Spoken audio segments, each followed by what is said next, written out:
You might think that herbivores are getting most of their calories from carbohydrates, but it turns out that they're eating fiber, which no mammal can digest, and they're letting the microbes in their colon turn that fiber into fat. So even herbivores have a high-fat diet. The only stuff that goes to the colon to rot is actually fiber, because we literally can't digest it, and we literally need bacteria to digest it, and that's what rotting means. Humans are unique among species in being able to become ketogenic without caloric restriction. You look outside your window, how many of those plants out there can you eat? None of them, probably, right?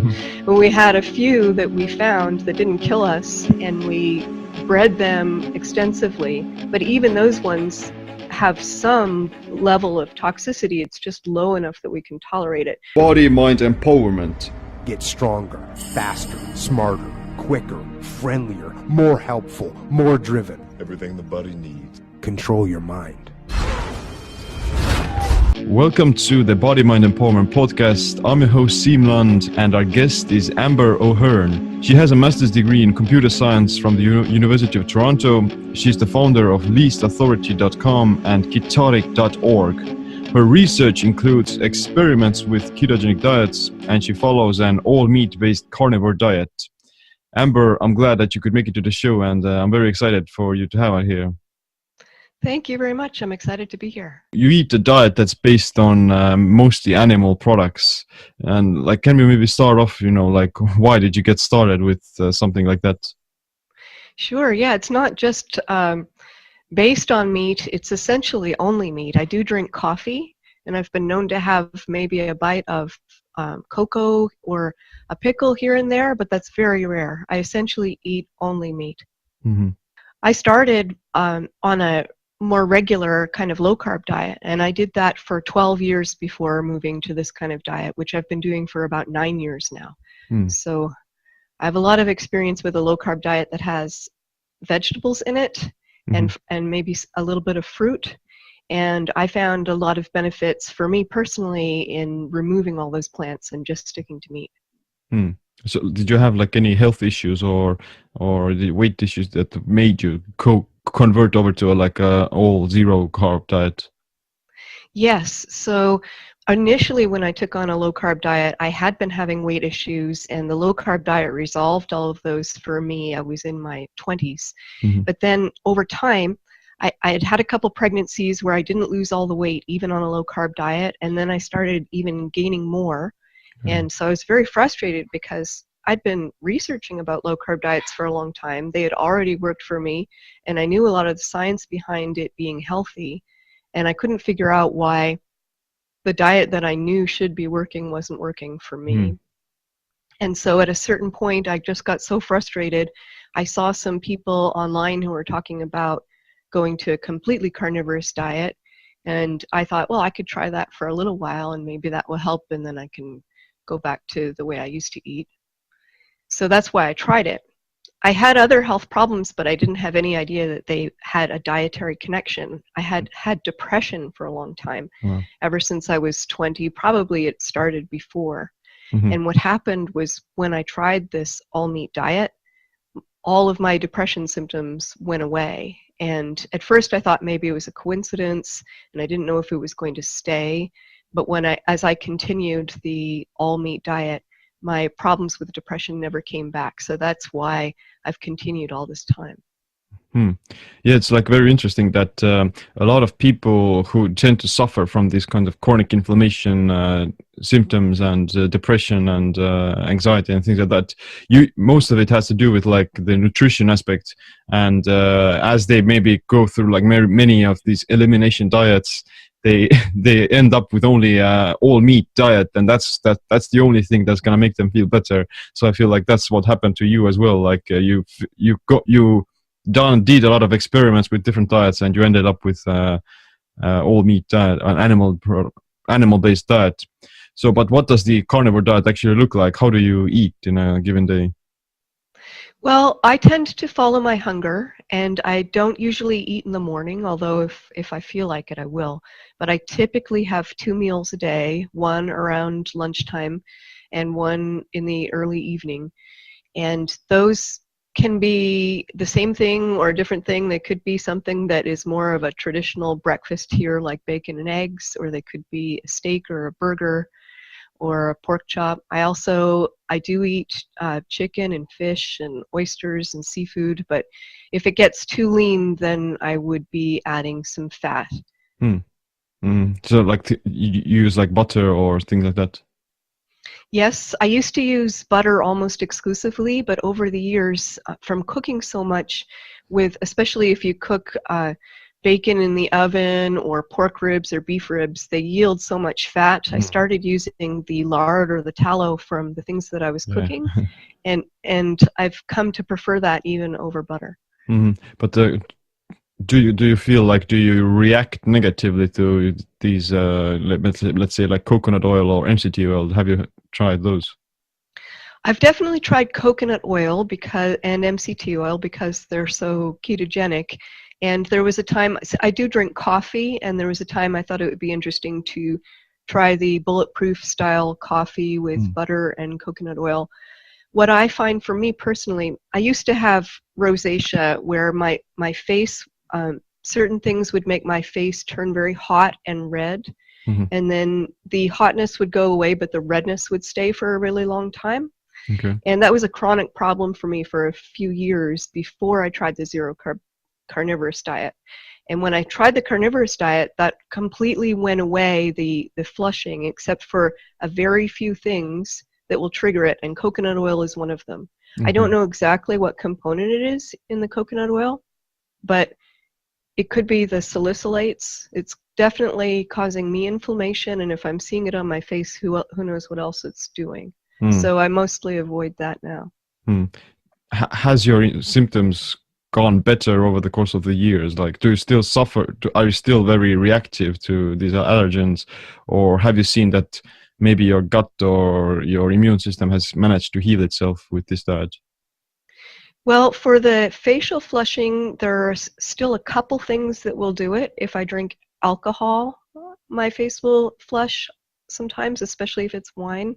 And if I drink decaf coffee, but not regular coffee, or black tea, and I don't know why those particular things, I think they might be a little bit specific to me, but so I just try to avoid those.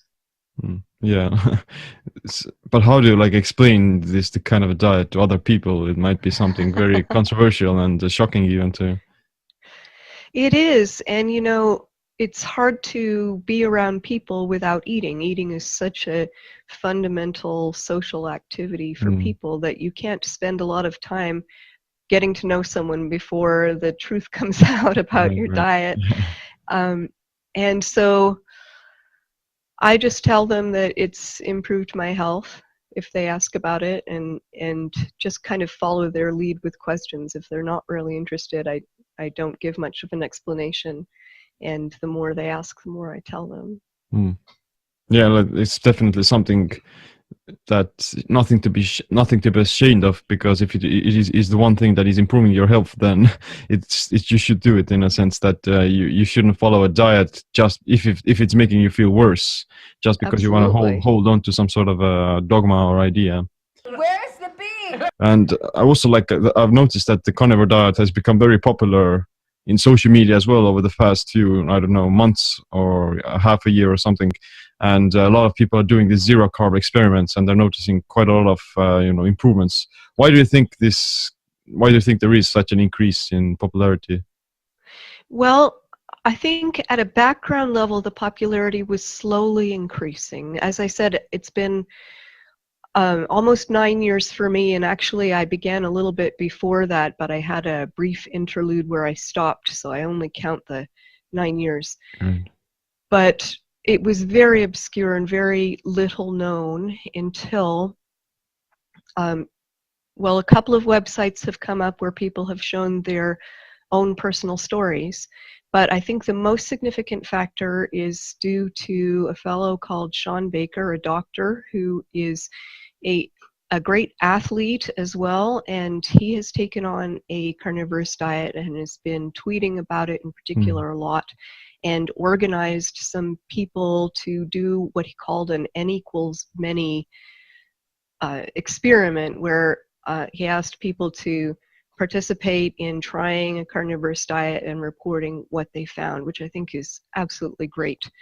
And then after following that, he had the World Carnivore Month, which he promoted for January, and a lot of people participated in that as well. So I think that's what's caused the real explosion lately. Yeah, like Sean Baker is the, let's say, superstar of the carnivorous diet. But Absolutely. yeah, and he's showing a lot of, he holds like world records in rowing, and he does a lot of other incredible athletic things, and he's over 50 years old as well, I believe. Like, so he's in incredible shape. Yeah, absolutely. But I also like to think that it may be like some sort of a counter attack or a counter slash against the plant-based movement and veganism as well. And unfortunately, like we all know, like there are a lot of very die-hard vegan activists or vegetarian activists who try to, force their beliefs and ideologies onto other people. And the problem, I have nothing against veganism. I love eating vegetables. I love eating meat as well.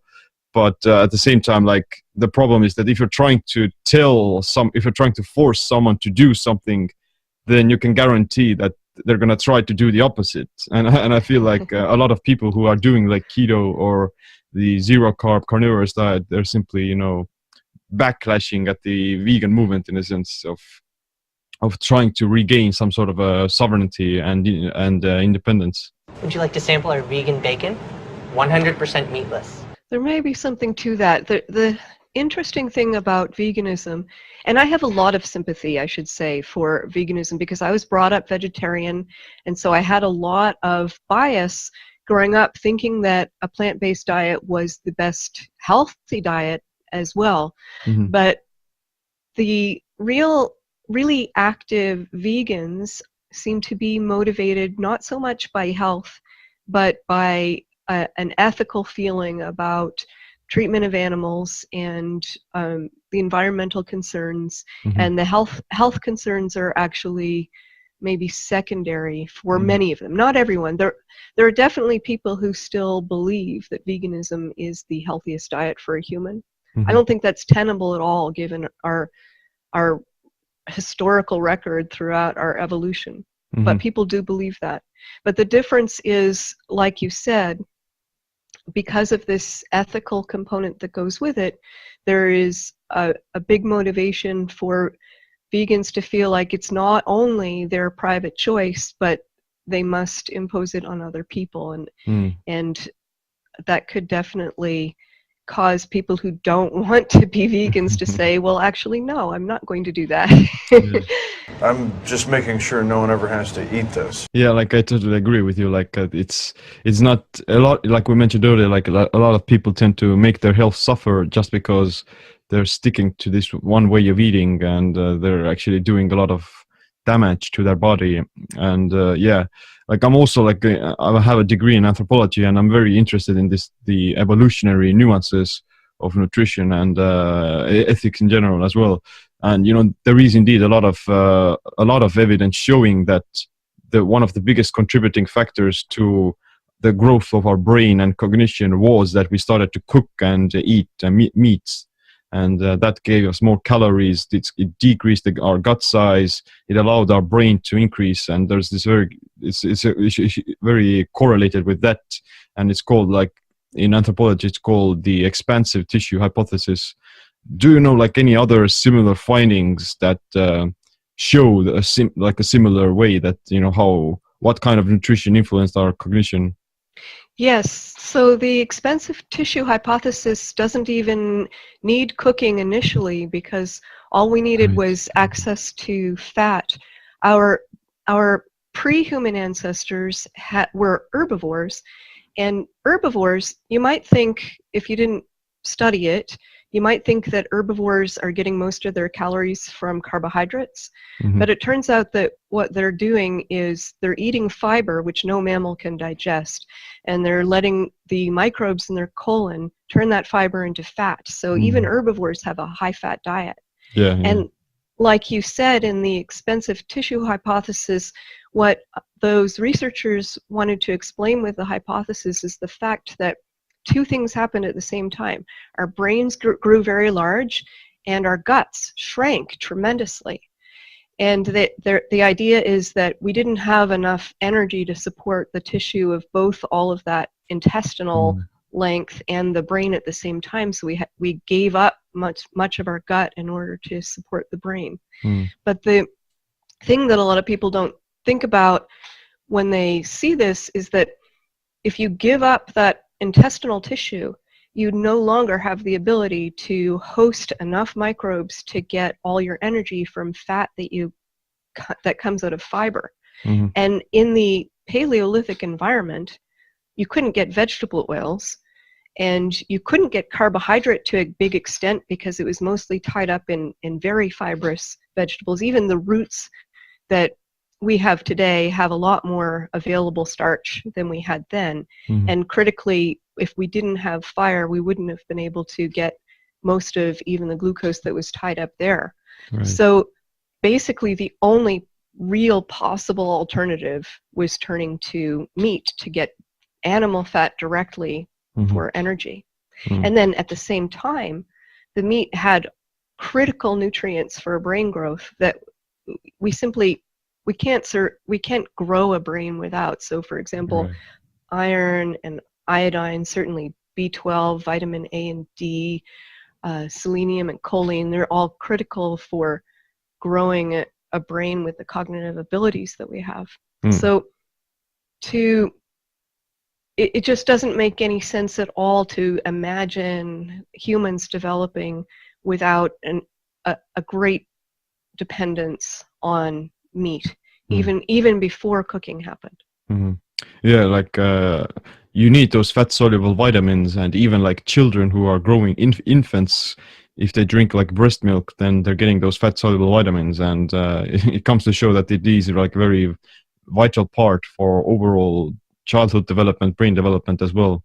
And I also like to think like it's important to remember that it was probably some sort of a mixture of things that allowed our brain to increase. Well, maybe like we developed better tools, we started to hunt better. During the hunting, we built, social cooperation. We ate more meat. We got more fat. We got from more calories, and it's very difficult to very pinpoint exactly where this kind of a cognitive revolution happened. But probably the first parts, the initial stages, were something along the lines of our ancestors finding a carcass, opening up the body of the animal, drinking the bone marrow, eating the liver and things like that, getting those nutrients from that, and then it offset this kind of a chain reaction. Yes, you're right. It's definitely a lot of things mutually reinforcing each other, and I do think, as you said, that we began as scavengers and our hunting developed later after we initially started getting that nutrition from leftover things that we found from other hunters. Yeah, right. And those foods are the most nutritious sources of calories as well, like bone marrow, organ meats, and those things. We rarely eat those anymore, but they're the most nutritious. It's a shame. Yeah, I got to try brain very recently for the first time. It's very hard to get here in America. Most places don't sell it, but I tried it recently, and now it's my favorite food. Yeah, like I usually most of my organ meats come from either liver or these gelatinous tendons and bone marrow, and those are very delicious. But I see like there's also like some chimps and monkeys also, they eat meat, and I recently saw the study where although it showed that the chimpanzees, most of their food comes from fruits and vegetables, but whenever they do have an opportunity to eat like meat or find a carcass or something, then they're going to actually crave more of that. They're going to eagerly eat that meat because they want those nutrients. And so like when you're in the wild, you'll naturally develop these kinds of cravings for either protein, these fat soluble vitamins, or these other nutrients that you don't get from plant foods. So it's quite natural even in the animal kingdom. Yes, it's the most nutrient-dense food there is. Have you noticed like your similar signals of satiety and or losing cravings when you go on a carnivore diet? Absolutely. One thing that a lot of people notice just going on a ketogenic diet is that most of their cravings subside when they take that sugar away. But I have found that once I took away the rest of the plant foods and all of the sweeteners, that any remaining cravings I had went away, to the point where when I was on a regular low-carb diet, I was constantly looking for new recipes and thinking about food and shopping and Fat trying bombs. to find, yeah. And there's nothing wrong with that. I think that enjoying your food is one of the best things that you can spend your life on. I'm not, you know, concerned with abstaining from pleasure by any means, but the freedom that comes with being able to focus on other things besides food is really kind of nice. I know this steak doesn't exist. Yeah, I totally agree. Like, I myself have noticed that definitely after you go keto, then you simply don't even want to eat those other unnatural or processed foods that give you more taste pleasure, but they take away your, you know, cognitive focus and mental clarity and things like that. So, like, I would imagine, like, if you indeed follow a very minimalistic nutrition plan, then the ideal foods that you could eat, they would be something sort of along the lines of a zero carb diet with maybe like steak and eggs. You can happily eat like steak and eggs for the rest of your life, and you could get all the nutrients, and you wouldn't get that sick of them either, because they're quite, you know, delicious, and they have a huge satiety signal as well. Yes, and the thing about them is that when you're not hungry, they're not very appealing. Whereas something like cake, for example, if you're used to eating that, I think that it's a common experience that you will say yes to that and eat it even though you don't really feel hungry. Yeah. But you never do that with steak and eggs. When you're finished, you're finished. Yeah. It's true. Like I would imagine it's very difficult to overeat on steak. Oh, right, the steak! Even if you're very hungry. There's still food, but I don't want to eat it. But can you give us like maybe like a guesstimate or a basic overview of maybe like your macronutrient ratios? Do you count those as well?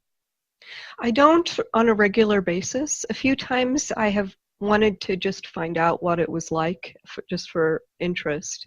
And the times that I've measured, it typically comes out to about 1 to 1 grams of fat per gram of proteins. And that's somewhere around, I don't know, 70% fat. Sometimes as much as 35% protein, but sometimes as little as 20. And I would say it pretty much always falls in that range. So it's like a semi-keto diet, you know. Although you're not in ketosis all the time, I would imagine you're still you have higher rates of lipolysis and fat burning, I would imagine still. Yeah, there have been times, periods over the 9 years where my ketosis has been a lot lower, like just barely in ketosis, maybe 0.4 if I measure it. But other times where it's been closer to 1 or 2 even, and it just kind of varies. And what I'm thinking is that even if I'm at a point where I'm only in mild ketosis when I'm eating this way, it only takes a very short time, a little bit of exercise, or a little bit longer without food to get into ketosis. Whereas if you're on a high carb diet, you basically have to stop eating for 2 whole days before you'll get there. Yeah. That's definitely true. Like, there's a huge difference between spiking insulin and having higher blood sugar because of eating protein or because of eating, you know, carbs. Your body is already very geared towards burning fat and ketones, and it only takes like skip a meal or do high intensity exercise for just a few minutes, and you'll be in deeper ketosis right away on a the lower your glycogen stores already are. Exactly. So there's a huge difference there. But I would imagine that it's not 100% zero carb diet either, because, you know, muscle tissue, it has some glycogen in it, so which is like stored carbohydrates. Do you know if there is any way of, you know, quantifying or knowing how that glycogen would get metabolized if you eat it? Yeah, what actually happens with the glycogen, as soon as the muscle or the tissue is killed, all of the glycogen gets used up by the muscle trying to stay alive, and it gets turned into lactate. So unless it's been flash frozen, there won't actually be any glycogen anymore. It'll all be lactate. Now lactate, it's the same as in yogurt, where the fermentation would change the carbohydrate into lactate for the most part. And lactate is a substrate for gluconeogenesis. So it provides that available substrate, and it's unclear to me, though, if that would force glucose to be made, because as we know, there's a demand and a supply for gluconeogenesis, and I think you need both to actually turn it into glucose. Yeah, right. Yeah, like eating more protein won't create glucose unless your body is actually in a situation where it needs to do it. Right. Yeah. It could lead to more glucose by virtue of raising insulin, which then might shut off or lower your ketogenesis, which then creates more of a demand for glucose. So in an indirect, roundabout way, but certainly not just by virtue of being there. Yeah, that's very interesting. Yeah, like lactate can be used as a substitute for glucose, and I would imagine if you would eat slightly more lactate, then it would be simply used for your brain as glucose, because your brain and heart tissue, they still need very small amounts of glucose every day, even on a keto diet. And right. I would imagine that would be simply used as that, and you would preserve your the gluconeogenesis that occurs over by converting your body fat into glucose. So like it's still like your body's gonna able to adapt in a very efficient manner, I believe. I think so too. But like we talked about protein and insulin, and but what about like these mechanisms of mTOR, the anabolic mechanism of a mammalian target of rapamycin? And we know that protein and meat, they raise mTOR, which makes you more anabolic and grow new tissue. And it's going to be used for protein synthesis, muscle growth, but at the same time it can also promote fat gain. And there are some people who think that it can also promote cancer and tumor growth. So what are your thoughts on mTOR? Yeah, you're right that mTOR is stimulated by protein, and that it's anabolic. mTOR is detecting nutrition, and so in order to lower it, you would have to either fast or eat a vegan diet, for example, which would be a strong signal that you're not getting enough nutrition. And in many animals, in studies of longevity, they have noticed that fasting or caloric restriction will stimulate a trigger for longevity. And the idea is that you're making a trade-off, because you want to save your body for a time when there's a lot of nutrition available before you reproduce. And so in many animals, when there's a continuous signal for some time that nutrition isn't very abundant, the body will go into a kind of preservation mode that will translate into longer life. So the concern might be that if you're giving yourself all this nutrition and getting the signal from it, that then you're going to have to make this trade-off in longevity and health and maybe cancer as well. One thing that is possibly good news that I've discovered is that humans are unique among species in being able to become ketogenic without caloric restriction. It might seem obvious to anyone who's been on a ketogenic diet for a long time and who's maintaining their weight and who isn't restricting calories that they're eating to satiety and they're still in ketosis. But that's not actually how it happens in other animals. So for example, dogs who are quite close to us physiologically, if you put them on an all-meat diet, which is their natural diet, they're not in ketosis, and they will only get into ketosis if you fast them or give them very intense exercise. And even then, they won't develop the rate of ketosis that we have. So the ketogenic state is the some biochemists or medical researchers think about our physiological state as having two phases. We have the anabolic and catabolic, or the ketogenic and the glucose state, as some people have recently been calling it, where one of them is all about synthesizing not only muscle tissue and fat tissue, but also, for example, neurogenesis and mitochondrial biogenesis, but they won't grow more unless they've had the chance to be in a ketogenic state where the hormonal signals say, this is what we need to grow. We need to grow more neurons and we need to grow more mitochondria. So then when we get the fuel again, that's what we'll prioritize. And so people have been concerned that you need to have a little bit of both.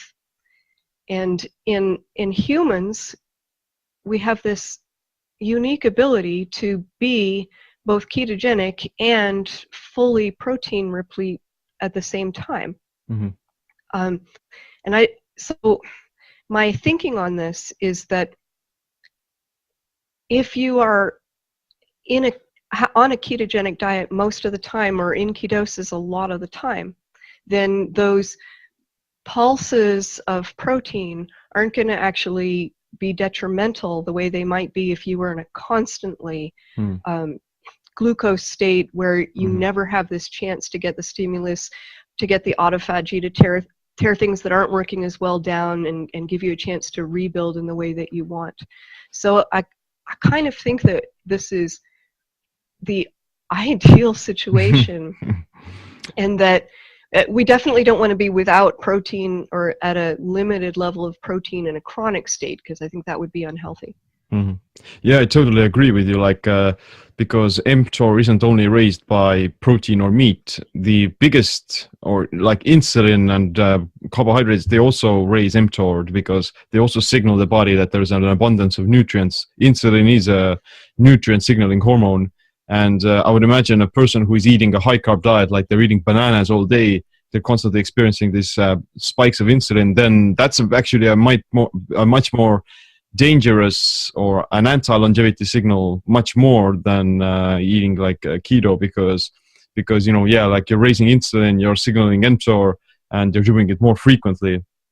And the problem with these high carb diets as well might be that you experience less fasting and you experience less ketosis overall. On a keto diet, you're already in a very semi-fasted state, even if you are having an ordinary keto meal, and you also like experience less hunger. You're gonna spontaneously skip more meals. You're transiently in deeper ketosis all the time, and that's going to raise these other autophagy benefits, and it's gonna lower mTOR by default. So that's like you mentioned, it is like, I believe, like a very ideal situation in this sense that the mTOR is gonna have like a less of a negative effect in terms of longevity. And there are also like different types of mTOR. Like we know that mTOR can happen in muscle tissue, and it can happen in liver as well. And we've seen that ketones, they're gonna spare, or they're gonna raise the mTOR in muscle tissue, but they're gonna inhibit mTOR in the liver tissue. So what it basically means is that you're gonna use that mTOR for protein synthesis and muscle repair and growth, while still maintaining the longevity benefits of not promoting it as cancer growth. So like that, it's like almost like a win-win situation. I didn't realize that, although it doesn't surprise me. There are often hormonal signaling things that do differ in the liver from the muscle. That's really interesting. I've heard similar things about the effect of protein on liver versus muscle, insulin, and glucagon, where you can get, if you're in a protein sufficient ketogenic state, you can get anabolism in the muscle at the same time as catabolic signals in the livers in order to give you energy. Yeah, it's definitely, ketones are like very protein sparing, and they can, some research is showing that they can actually stimulate protein synthesis without, either without even protein or without carbohydrates or insulin or anything. So they're miracle molecules in a sense. Yes. Yeah. And I would also like imagine that it's also like a matter of context. Someone who is exercising hard, like a bodybuilder or CrossFit athlete, or even someone who's doing endurance, they need that mTOR. mTOR and insulin are both very vital signals for longevity, and you without mTOR you would simply die. And if you're exercising hard, then you need you need to repair those muscles. You need higher levels of mTOR versus someone who is, being sedentary, or, it's a matter of context, and people have to simply know how to balance it. The meatloaf! It's a really good point. Yeah, I mean, you don't want to, at the limit, it would be just never eat again, right? And that's just not very sustainable. Yeah, definitely. And another big thing that gets raised is like whether or not our digestive tract is designed to digest meat. And I think like one of the biggest myths is that meat is going to get rotten in the colon. What does the science tell us about meat digestion? Well, that's a kind of funny one, because what it means for something to rot is that bacteria digest it. And actually, our digestive systems are optimized to digest fat and protein with hydrochloric acid in the stomach, such that by the time it gets into the colon, then or into the small intestines, it's ready to just be distributed to the body. The only stuff that goes to the colon to rot is actually fiber, because we literally can't digest it, and we literally need bacteria to digest it, and that's what rotting means. So I think it's really ironic that people say this. Yeah, it's like the opposite of what's actually going on. That is true. Yeah, like bloating and gas is mostly caused by fiber, and it's a signal that your bacteria are producing these short chain fatty acids, and yeah, like it's quite funny to think about it.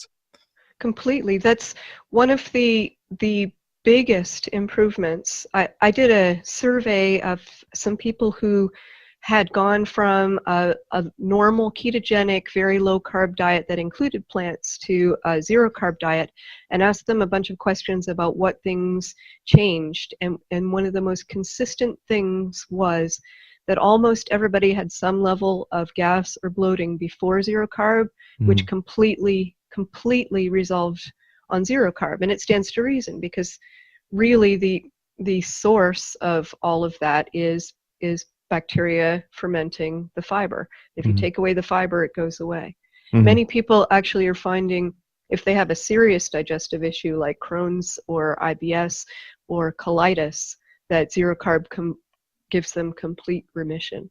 Yeah, and it makes sense from the perspective of plants as well, because plants, they build up these toxins or pathogens inside their fiber tissue, just so the animals wouldn't eat them. So it's like an evolutionary defense mechanism from their part.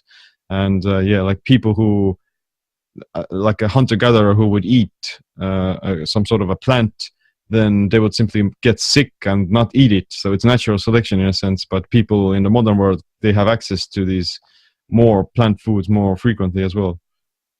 Yes, so you're absolutely right. I mean, a plant can't run away. So any plant that didn't evolve some kind of defense wouldn't have survived very long. And although there are some physical defenses like thorns and bark, most of their defenses are biochemical and really made to kill insects and herbivores. And herbivores and plants have had this long kind of arms race in which the herbivores are getting strategies to detoxify. One of the main strategies is to eat a wide variety of plants so that you're not exposed to one toxin too many times. But the vast majority of plants, if you look at them, like you look outside your window, how many of those plants out there can you eat? None of them, probably, right? When we had a few that we found that didn't kill us, and we bred them extensively, but even those ones have some level of toxicity. It's just low enough that we can tolerate it. Or maybe we bred some of it down, because usually the toxicity, not always, but usually is associated with a bitter taste, which is part of our evolved defense system to say, oh, don't eat that. And so the more we bred out the bitter, we've reduced some of the toxicity. And fermenting it can reduce some of the toxicity. It's kind of like taking the gut system that the herbivore has and doing it outside of your body in a vat, put the bacteria in, break down some of those toxins. It's never 100%, but it does help somewhat.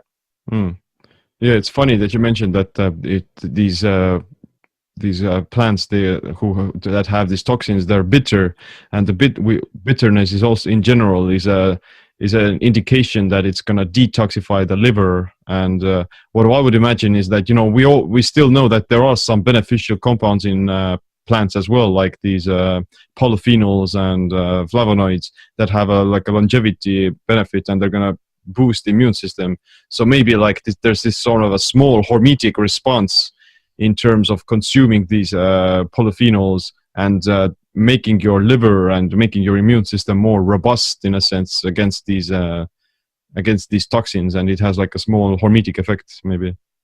Yeah, exactly. So when there is a positive immune response, it's usually because we've gotten that small amount of toxin in your body. Says, okay, we have to put up a defense, and then we may benefit. In some cases, people argue that we benefit more from those defensive productions that we make than we lose from the toxicity itself. Right. So there's a bit of a dose consideration. Another thing that I learned recently, and I may be misquoting, but I'm pretty sure that that many of those bitter polyphenols actually cause signals in the body that would inhibit mTOR. And one plausible kind of reasoning that you might think is going on here is that if we in our evolutionary history were suddenly eating plants, that could be a strong signal that there isn't enough food available, that we're resorting to these things. Right. So it could be that we have learned over time that if we're eating plants, we should interpret that as a signal to assume that there isn't going to be enough nutrition, and do that same old strategy of trying to live a little longer at that time. That makes sense, yeah, because there is, if you consume too many cruciferous vegetables, for instance, in small amounts, they're very beneficial for your longevity. They have anti-cancer benefits and so on. But there's also these compounds that are going to lower your thyroid functioning and decrease your metabolic rate in essence, especially if you eat them raw. So it's like a very longevity signal. So I would imagine you would want to, if you want to balance these two, then you would still want to consume some of these plants and get the hormetic benefit, but at the same time not overdo it either. It's very unnatural to cram down I would say half a kilo of broccoli into a smoothie and blend it all together and then drink it, and it's an unnatural, and it's gonna actually I would imagine it's gonna have a negative effect on both the hormesis and longevity. Yes, and I don't know how we would go about finding out if there is an optimal dose, or if it's better to just leave them out in the first place and not be exposed to the toxin. I think that's still an empirical question. Definitely, yeah. Of course. But why do some people feel that, or they report they're stuffed or bloated if they eat meat? Is it some sort of anecdotal evidence, or? I don't know. I would wonder if it's because they're eating it with something else. If they're eating meat and bread, for example, as opposed to just bread, there could be some kind of, the bread could be inhibiting the digestive process, and then it makes it difficult for the meat. I have never heard anyone say that meat alone caused them bloating. Yeah, I would imagine as well. That's the issue here. There's probably this conflicting processes that occur. If you consume meat, then you require more acid, and if you consume these vegetables, a ton of vegetables and grain products, breads and stuff like that, then you don't need that much acid. And if you combine starches and meats together, then it's already going to cause some bloating and digestive stress, or at least it will make the meat digested more in a more difficult manner, or something like that. Yeah, I think that could be it, that the other foods are interfering with digestion to such an extent that it makes the meat difficult. But I've also heard that some people who are doing the carnivore diet, they're actually consuming some fruit as well. So does fruit count, or how does it influence the digestion of meat? Fruit's interesting, and from a toxin perspective, we would expect that to be the lowest toxicity because most fruit is produced in order to attract animals that will swallow it whole and then distribute the seeds, so birds and bears, for example. And so there tends to be less toxicity, although they have to keep the toxins up there to make them not edible until the seed is ready. So there's always going to be some residual toxins. And so if I were to take a wild guess at what plant matter would be the safest, I would probably say fruit. But I don't actually know what effect adding fruit to a carnivorous diet would have in terms of digestion. I haven't experimented with it at all or heard about people experimenting with it. I'd like to hear more if you get more anecdotes about that. Yeah, like I heard some people that say that if they would, I think like even like Ted Naiman, he has said that he eats like meat and these low carb fruits like cucumbers, tomatoes, or berries, and there are some other people as well who consume meat and they have like apples or something like that to get some, I don't know, to satisfy their sweet tooth or either to get some more micronutrients. But yeah, other than that, I haven't heard like I don't know like what's the rationale beyond that. So some of the benefit from carnivorous diet seems to be actually not just getting adequate meat, but actually removing the plants. For people with digestive problems, obviously that would be the fiber. For myself and for people with autoimmune conditions, the benefit doesn't seem to have anything to do, well, it could, but as far as I know, doesn't seem to have anything to do with removing the fiber. And what I'm a lot more leaning toward believing is that the anti-nutrients that are in plants, particularly lectins and other kinds of anti-nutrients, are actually damaging the intestinal permeability and causing an immune response that causes an attack on your own tissues. And so the top ones for those would be grains and legumes, but if you're already on a low-carb diet, those are already going to be gone. But the main difference, I think, between a low-carb diet and a zero-carb diet in terms of the highest suspicious plants are going to be those nightshades like tomatoes and peppers, and you mentioned another one that's gone out of my head. But I don't know, cucumber might be one of the relatively safer ones. It would be really interesting to find out on a vegetable by vegetable basis which ones are safest, and there's probably some individual variability in tolerance to them. But I do suspect that the toxic effects of different plants, that some are just easier in general than others. Yeah, definitely. And maybe like fruit and apples and oranges, they're definitely, there's not much fiber in them. Most of it's fructose, and it may be simply digested a lot easier than grains or legumes, and definitely like vegetables as well. Unless you have fructose malabsorption, which some people do. Yeah, that's a whole other story. And I would imagine how it would affect like the ketogenic state as well. Like if you're eating only meat, then you would want to stay in ketosis most of the time, and you would want to avoid fructose because of the liver glycogen replenishment effect. So like you would be better off by eating only meat rather than having fruit. But like what's the role of fiber? What's the deal of fiber then? Like people say that it's very healthy and you need to eat your fiber. Like how does that work on a carnivore diet? Well, the reasons historically that people have thought that fiber have been good for you, I think it started with Burkitt, who was looking at some indigenous people, forgive me, I don't remember where, but he was trying to figure out why they didn't have the digestive problems like diverticulitis that people eating Western diets did. And one thing he noticed was that their diets were higher in fiber, and so he postulated that the fiber was the difference. of course, as we've already discussed, if you have a digestive problem, actually removing fiber is one of the best things that you can do. The fiber is very, very irritating. So that hypothesis doesn't really stand up very well. A second idea that came along later was that the fiber is going to reduce the blood glucose load of your food, and so it's better to have higher fiber in your diet.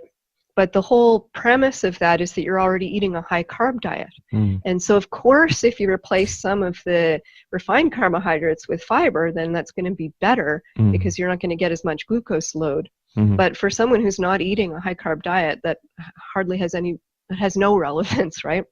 And then the third now very popular idea is that you need fiber to feed the microbes in your gut. And of course, no one would argue that having a healthy gut microbiome is important, but we really step beyond the bounds of our evidence when we talk about what a healthy gut biome consists of. We have a whole bunch of associational studies that say in high carb dieters, these strains are associated with health, and these strains are associated with these other conditions. Now, obviously, there's a big flaw in that, because when you take out the high carb, you're going to have a completely different gut biome, and there's no reason to presume that we should have the same strains. And then the other consideration, you know how we talked about fermenting food to try to deal with the naturally present toxins and fibers that are already there. Well, I think that a lot of the benefit, insofar as there is a benefit that people are seeing from taking probiotics, for example, if they're eating a lot of vegetables, then you need to support strains that will help break down those vegetables. And if you don't eat them often, then those strains will naturally go away. But if you're not eating those vegetables in the first place, then I'm not sure there's any good reason left for supporting a strain that's the main purpose of which is to help you digest those vegetables in the first place. And from an evolutionary perspective, I just don't find it plausible that any bacteria that wouldn't stay colonized in our gut if we didn't eat for a couple of days, which must have happened all the time, we wouldn't have, and that we would have to constantly be replenishing. So I find the whole theory a little bit shaky. Yeah, like it makes a lot of sense, because fasting is already gonna, quote unquote, wipe out your gut bacteria in a sense. Is that it's gonna balance itself right according to how the body finds needed. Like it's going to repopulate the microbiome based on how it finds beneficial for the entire organism automatically. While fasting with autophagy is going to convert, it's going to eat those dead cells, and it's probably going to eat those unnecessary bacteria as well and convert it into energy. So it's going to establish a baseline in a sense while you're fasting in a very deep fasted state. That's right. And then if you think about other carnivores in the world, like felines, for example, they're not eating fiber, and that doesn't give them an unhealthy gut. So you got to think about that too in terms of what's actually needed. And I also believe even though you're not eating fiber, you're still feeding your gut bacteria, because like we mentioned, the creation of short chain fatty acids, it can also happen with things like eating meat or something and butter. It also promotes these short chain fatty acids, which is actually the end result of eating fiber already. That's right. And a lot of, in fact, pretty much all the literature that I've read supporting fiber as a role in gut health comes down to the downstream effects of butyrate. And if I saw an experiment, it's on my blog, where they took dogs and gave them an all-meat diet and a diet containing fiber, and measured how much volatile fatty acids their gut produced, and it was essentially the same. So we obviously don't need that for butyrate. And if we don't need it for butyrate, and butyrate is the main concern, then the argument disappears. Yeah, like the gut bacteria, the healthy good bacteria, they want the butyrate, not the fiber, in a sense. And you can maybe simply take out the middleman, which is plant fiber, and then you're gonna have less digestive issues, or at least lower your carb intake, lower your fiber intake, and reap the benefits of the short chain fatty acids without the inflammation. Let me tell you something, brother. Let me tell you something, Mr. Broccoli. But one thing I do have noticed is that the studies done on people who are living in the blue zones, the people who have exceptionally longer life rates and they live past 100, they have like a very robust and diverse microbiome, in a sense that they're not vegan, they're not paleo, they're not keto, and they're not carnivores. They eat like a very wide variety of foods,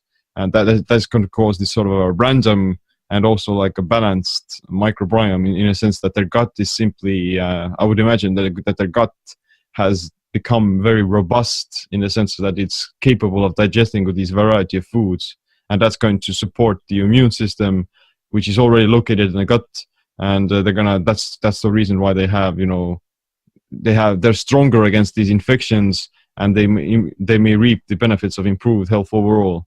Have you noticed any changes in your immune system functioning?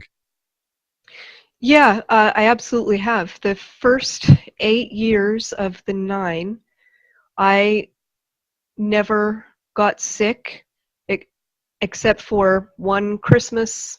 I had laryngitis. It was sort of like a cold. But 8 whole years, no flu, no cold. My children were getting sick. Other people, I was exposed to a lot of germs, but I just did not get sick at all. And that was absolutely something I'd never experienced. This year, I have gotten a sinus infection after allergies a couple of times, which was very disappointing to me to end that great streak. But even if you count the number of times I've been sick in the last year, and spread that out to the 9 years that I've been a carnivore, it's less than any other period of time in my entire life. Yeah, it's quite interesting. Yeah, but have you tried eating these fermented foods as well? Because the fermented foods they're easier to be converted into butyrate and short chain fatty acids. Have you noticed? Have you experimented with sauerkraut or kimchi? Or you mentioned that you eat a pickle, but yeah, anything like that? If I eat one of those, just like one and then don't do it again, it doesn't seem to have any detrimental effect on me. The effects that I'm looking for in particular are mood effects, and I know that in the early days of my experimenting with carnivory, one thing that I came across was the GAPS diet. I don't know if you know of it. Yeah. But it comes in a couple of stages, and the theory behind it is that it's supposed to heal your gut, and that's the cause of the disease. And so they have the first stage where you eat only broth, and then the second stage you add the meat from the broth, and then the third stage you add fermented foods like sauerkraut. Mm-hmm. And so I thought, well, maybe this is what I'm going through, so maybe I should try this. And when I added the fermented foods, I started to have mood problems again.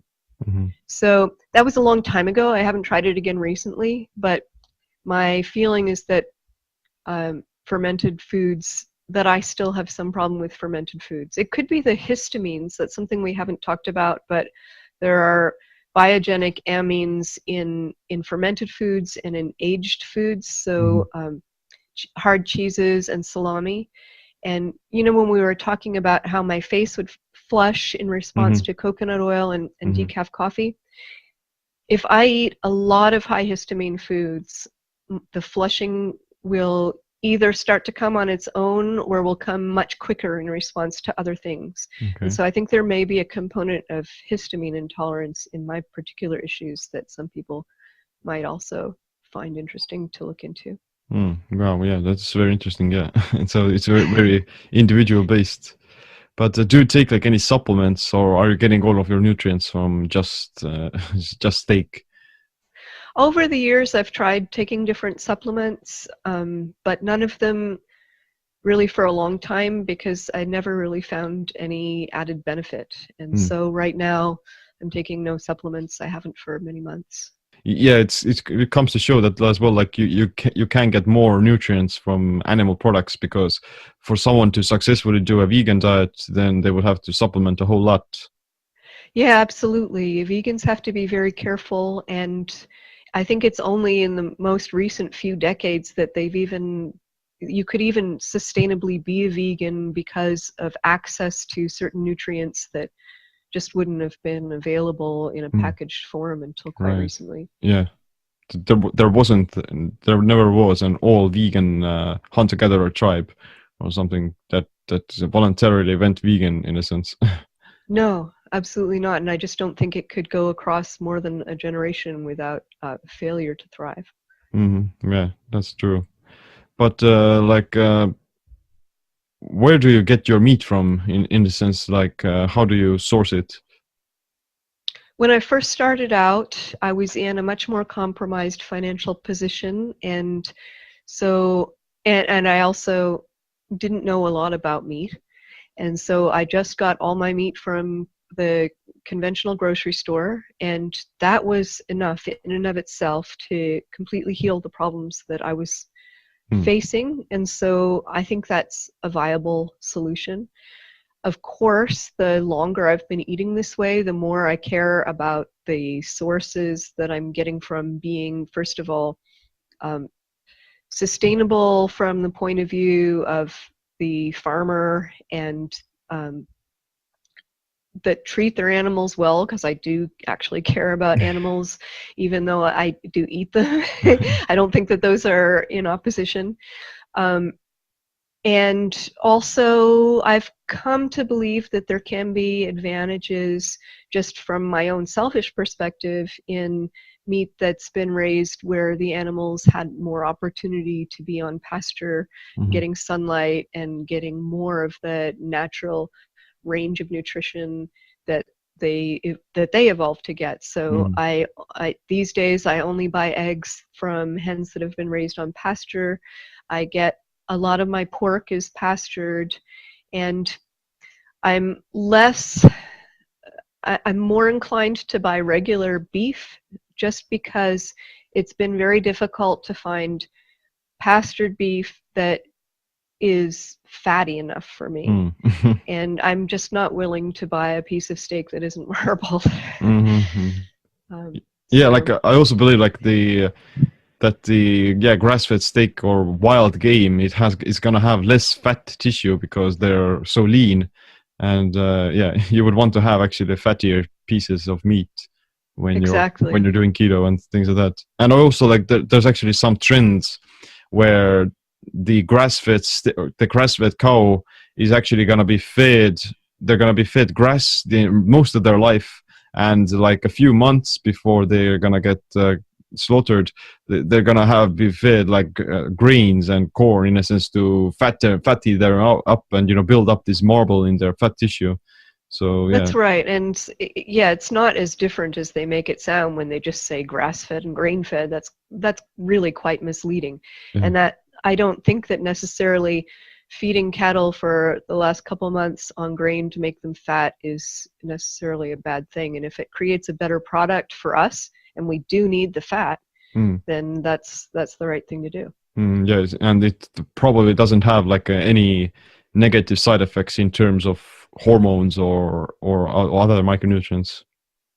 I don't believe it does. Some people say that the grain will result in a higher level of omega-6 fatty acids, and that might be true, but I also think that the amount we're talking about is so small that in the absence of me eating seed oils, it's not really a concern for me. Yeah, of course. Yeah, and like if you don't, it's if that's the only source of omega-6, then it's nothing in a sense. Exactly.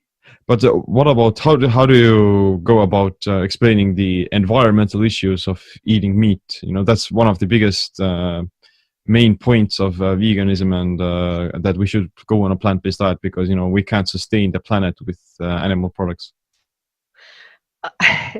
I don't have all the answers and haven't researched it deeply, but my understanding from what I have learned is that we can't sustain the earth without animal products. Yeah.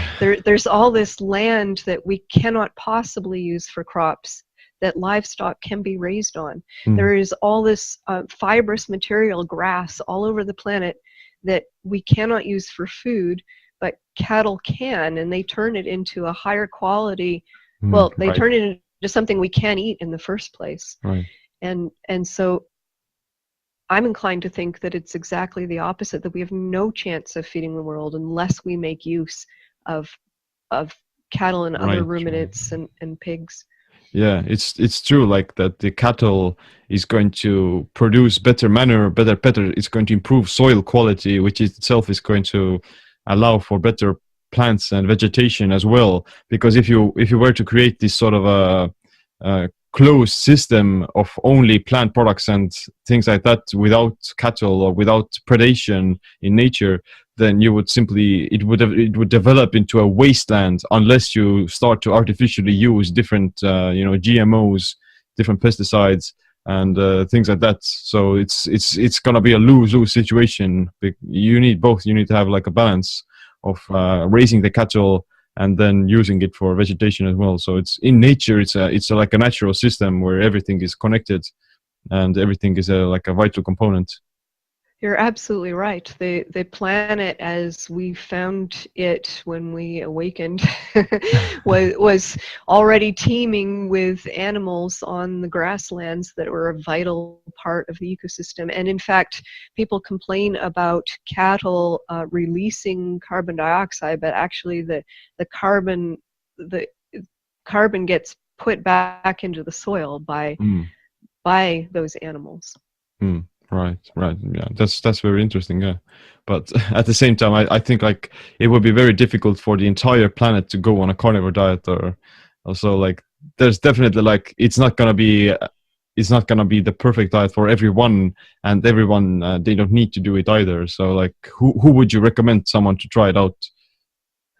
I would say the best candidates to try a carnivore diet are people who are on a ketogenic diet and just aren't satisfied with the results. For example, they haven't lost as much weight as they thought that they hoped that they would lose. That's one good reason to try it. Anyone who has any kind of digestive discomfort at all should try it. People who have autoimmune diseases like arthritis or asthma or plagued with allergies, those are good candidates. And people with mood disorders are also very likely, in my experience, to benefit from a carnivorous diet. Okay. Do you have like? And also anyone who's just really into experimenting and wants to see what happens. Just give me all the bacon and eggs you have. Do you like have any tips to give them as well? Some pointers for starting? Well, prefer whole cut pieces of meat rather than processed meats, mainly because you don't know what's been added in and because of histamines. Make sure you're getting enough fat, because a lot of people, if they try to eat too lean, will start to have energy problems. They'll either overeat on protein, which can be taxing on the body, Right. or they just won't eat enough. Right. And follow your hunger. Don't worry too much about trying to count things at first, because you'll be surprised to find that once you remove foods from your diet that weren't there when we were evolving our hunger signals, suddenly your hunger signals start working right. Yeah, that's a good point. Yeah, because plants want them to be eaten in a sense, or fruit wants to be eaten, so that it could be spread more across different regions more easily. And it's like spiking insulin and spiking blood sugar is going to create more cravings for those foods as well, I believe. Fish meat is practically a vegetable. Where would you like the zero carb movement to go from this point onwards? Right now, what I would mostly like to see is for more people who have those kinds of conditions I just talked about, just get the information that this is something that they can try, because a lot of those diseases, people have been taught that they just have to live with them. I thought I was going to have to live with depression for the rest of my life and manage it because I had some kind of brain imbalance that was a way in which I was broken.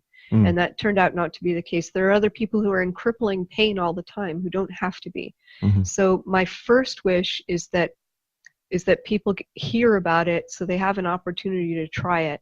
And then secondly, that it gains wider acceptance as a viable alternative, so that without all the mythology that you need plants. Because as you said, maybe not everybody has to do that. A lot of people can probably tolerate a lot more plant material and still be healthy. But if you feel better without them, you shouldn't have to live with worry that you're missing out on something. Yeah, I agree. Like, and at the same time, it shouldn't become like a confirmation bias as well. Like, okay, I'm feeling slightly inflamed. That means I have to stop eating fiber and stop eating plants. You know, maybe you simply ate too much protein, which itself can promote inflammation in a sense. You know, like, yeah, you have to simply experiment and see. Like, yeah. Self-experiments are very hard because there's so many factors. We all wish that we had a dozen cloned people to try out different things with all the factors the same, but we don't get that. Right. Like, have you heard about these Bitcoin and carnivore diet people who are using only Bitcoin and eating only meat? You know? Have you heard about these people? Yes, I'm a big cryptocurrency advocate myself. Okay. You mentioned at the beginning actually about the Least Authority Enterprises. That's actually my ex-husband is the founder of that, and he also is the founder of the Zcash company. Wow. And so yeah, he and I, and especially he, have been interested in cryptocurrency for since long before we met each other. And I'm very excited to see this becoming a reality. So, yeah, that's very interesting. Yeah, but so your family is also eating a carnivore diet? My children, you mean? Yeah, like your children and your husband. So my ex-husband mostly eats a carnivore diet, but I know that he has a weakness for cookies and sometimes will go off the diet. But he's very much a proponent of it. He's seen the health benefits himself. He's tried it many times and is very much in favor of it. The children, when they were younger, I had a lot more control over what they were eating and gave them the best diet that I could do. And my youngest child still eats a very animal-based diet with only a few plants thrown in. But the older ones who are teenagers, they're doing their own thing, and it's not really my place to force them to eat a certain way, just to let them know what to do if they have health problems. I think they know. They have a good education. Yeah, like that's I think that's very important as well. But yeah, Amber, like we've been talking for quite a while, and I really enjoyed it. I learned a lot. And before I ask my last question, like where can people learn more about you and your work? Thank you. You can follow me on Twitter. My handle is Keto Carnivore. And I also have 2 different websites. One is more focused on ketogenic diets and odd scientific things that have occurred to me, and some of my presentations are there. That's at ketotic.org, ketotic.org. And then I have a more personal blog that in the last few years has leaned mostly toward things about carnivorous eating, and that's Empirica, like empirical but with no A, and it's a .ca, so EMPIRI.ca.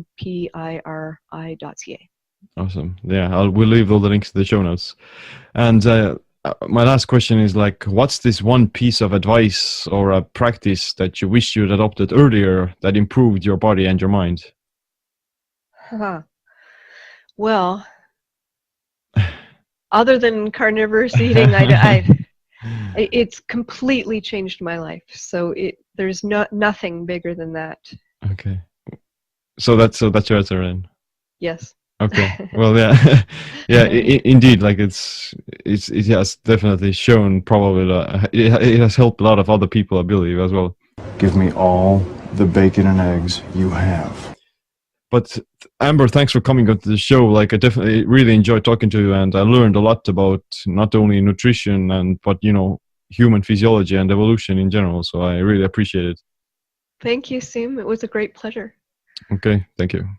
That's it for this episode of the Body, Mind and Power podcast. If you want to support us, then I would greatly appreciate it if you could leave us a review on the iTunes or the other social media platforms.